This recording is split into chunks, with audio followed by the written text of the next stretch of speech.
Pemirsa, masuki 4 hari jelang Idul Fitri, sejumlah kawasan telah dipadati pemudik seperti Stasiun Senen, Tol Cikarang Utama, dan Pelabuhan Merak, Banten.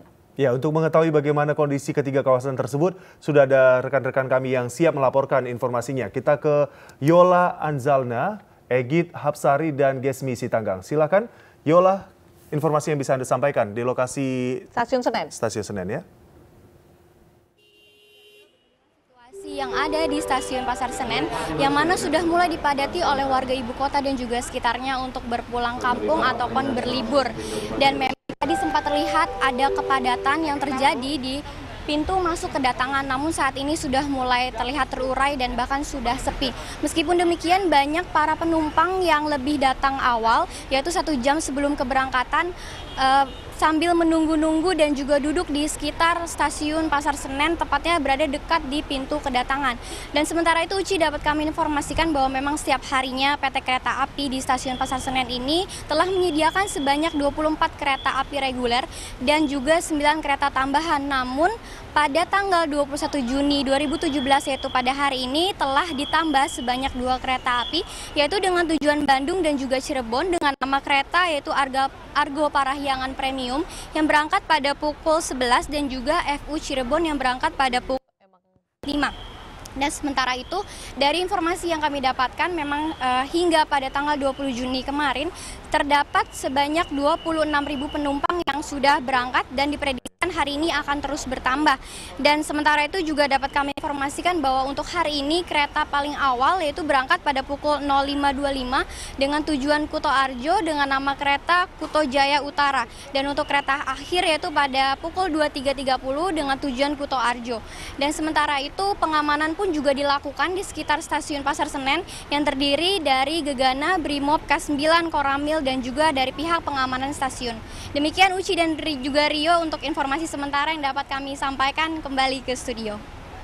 Baik, selanjutnya kita beralih ke rekan Gesmi Sitanggang yang ada di Pelabuhan Merak, Banten. Gesmi, bagaimanakah kondisi di sana? Apakah memang sudah terlihat adanya lonjakan pemudik di Pelabuhan Merak, Banten? Uci. Ya, Uci, 4 hari menjelang Hari Raya Lebaran, situasi arus lalu lintas di Pelabuhan Merak saat ini sudah terpantau padat oleh kendaraan, di mana kendaraan untuk pagi hari ini didominasi oleh kendaraan pribadi dan juga bus-bus penumpang.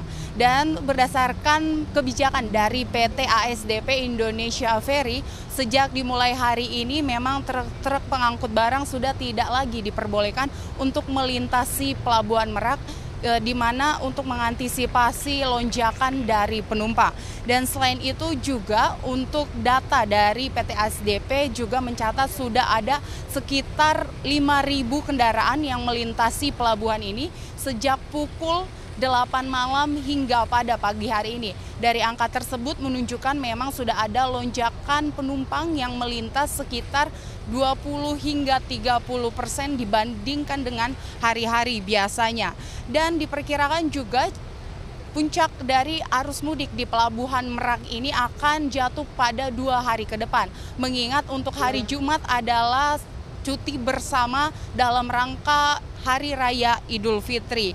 Dan untuk itu PT ASDP pun sudah menyediakan 6 dermaga, di mana salah satu dermaganya yaitu dermaga 6 dikhususkan untuk bagi para penumpang yang menggunakan sepeda motor.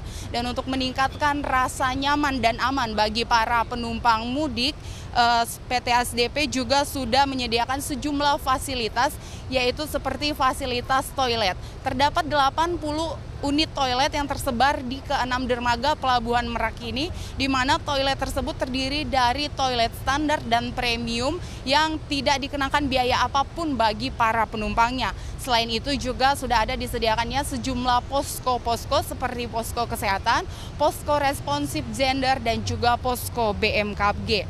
Dan berdasarkan informasi yang kami dapatkan, untuk hari ini sekitar pukul 11 pagi nanti, Kepala BPOM juga akan melakukan kunjungan ke Pelabuhan Merak untuk mengedukasi langsung pemudik tentang pangan yang aman.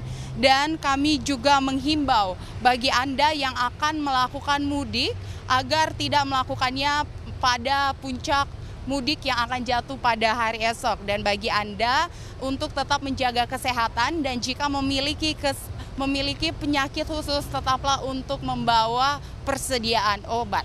Kembali ke Anda, Uci.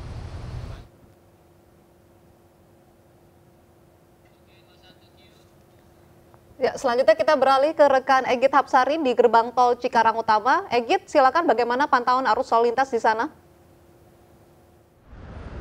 Terima kasih Gesmi. Di gerbang tol Cikarang Utama, Bekasi, Jawa Barat, antrian kendaraan sudah mulai terlihat sejak pukul 6 tadi pagi atau sekitar 45 menit yang lalu.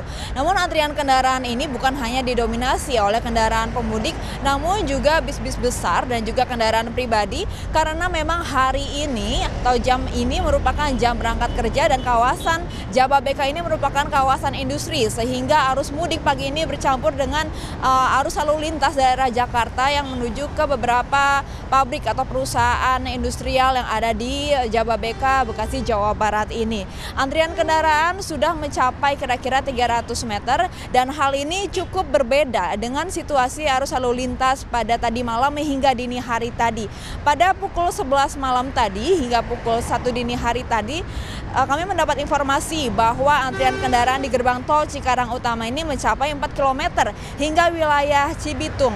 Kemudian arus lalu lintas kembali normal hingga pukul 6 tadi pagi, kemudian mulai meningkat kembali setelah pukul 6 pagi. Dan hal ini mengindikasikan bahwa sejak tengah malam hingga dini hari masih menjadi waktu puncak arus mudik perharinya karena menjadi waktu favorit bagi para pemudik. Untuk itu bagi Anda yang ingin bepergian ke kampung halaman dihimbau untuk menghindari jam-jam tersebut untuk menghindari kemacetan di sejumlah ruas tol yang ada di sepanjang Jakarta menuju ke Cikampek ini. Selain itu hal yang cukup mencolok terlihat mulai hari ini adalah pengurangan jumlah kendaraan berat atau truk-truk bertona sebesar seiring dengan peraturan Kementerian Perhubungan yang sudah melarang truk-truk bermuatan besar mulai hari ini atau 4 hari menjelang Lebaran hingga 4 hari setelah Lebaran atau tepatnya mulai tanggal 21 Juni hingga pukul 29 Juni 2017. Ada sejumlah truk yang telah diklasifikasikan oleh Kementerian Perhubungan. Mulai 7 hari menjelang Lebaran hingga 7 hari setelah Lebaran, truk-truk yang dilarang untuk melintasi jalur mudik adalah truk-truk yang bermuatan tambang dan juga bahan galian, termasuk truk-truk yang bermuatan pasir dan juga batu. Kemudian mulai hari ini hingga 4 hari setelah Lebaran, truk-truk yang dilarang melintas adalah truk kontainer industri dan juga truk-truk bermuatan besar dengan sumbu lebih dari 3 atau bermuatan lebih dari 14 ton. Namun larangan ini tidak berlaku untuk truk-truk besar yang mengangkut sejumlah kebutuhan pokok ataupun sejumlah kebutuhan yang berkaitan dengan hajat hidup orang banyak seperti bahan bakar minyak. Dan puncak arus mudik ini diprediksi akan terus terjadi hingga 2 hari menjelang Lebaran atau tepatnya pada hari Jumat 23 Juni nanti. Kembali ke studio Rio dan Naura. Ya, terima kasih Egy di gerbang tol Cikarang Utama. Lalu tadi ada Gesmi di Pelabuhan Merak Banten dan terakhir ada Yola di stasiun Pasar Senen. Dan selamat melanjutkan tugas Anda kembali.